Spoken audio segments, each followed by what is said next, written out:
Assalamualaikum viewers, welcome to my channel Rubat's Cooking Gallery.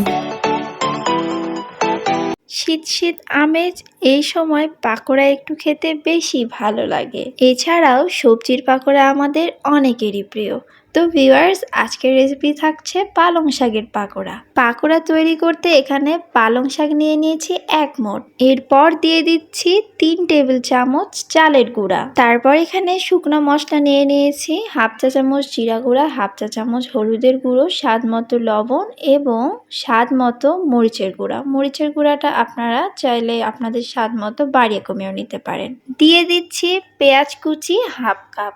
এখানটায় রসুন বাটা নিয়ে নিয়েছি 1/2 চা চামচ। রসুন বাটার বদলে রসুন কুচিও দেওয়া যাবে। ধনেপাতা কুচি 1/4 কাপ এবং স্বাদ মতো কাঁচামরিচ কুচি। আপনারা চাইলে গুঁড়া মরিচটা পুরোপুরি স্কিপ করতে পারেন। তো আমি এখানে দিয়েছি একটু ঝাল ঝাল পাকোড়া খাওয়ার জন্যই। এরপরে নিয়ে নিয়েছি বেসন 1/3 কাপ। তো আমি বেসনটা অল্প অল্প করে মিক্সড করে নিব। পরবর্তীতে আবার লাগলে বাকিটুকু দিয়ে নিব।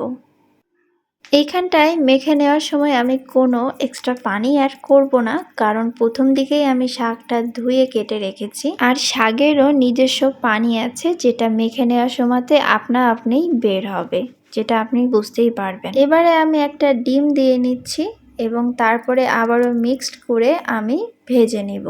আপনারা চাইলে ডিম না দিয়েও পাকোড়াটা ভেজে পরিবেশন করতে পারেন, সেটাও গরম গরম খেতে অনেক বেশি ভালো লাগে। মিডিয়াম টু লো হিটে 8 থেকে 9 মিনিট সময় নিয়ে ভেজে নেব। পাকোড়া করতে গেলে একটু আঁকাবাঁকা তেরাবাঁকা সাইজেরই হয়ে থাকে। যখনই দেখবো চারপাশটা এরকম ব্রাউন হয়ে আসছে, সেই মুহূর্তে একে একে সব পাকোড়াগুলো উঠিয়ে নিতে হবে। এরই মধ্যে দিয়ে তৈরি হয়ে গেল সন্ধেবেলার নাস্তা, গরম গরম পালং শাকের পাকোড়া। আশা করি আজকের রেসিপিটা ট্রাই করে দেখবেন এবং খেতে কেমন লাগছে সেইটা কমেন্ট বক্সে কমেন্ট করে জানাবেন। সেই সাথে সবাই ভালো থাকবেন আর নিত্য নতুন রেসিপি পেতে আমার চ্যানেলটা সাবস্ক্রাইব করে পাশে থাকা বেল আইকনটি প্রেস করে আমার সাথেই থাকুন। আল্লাহ হাফেজ।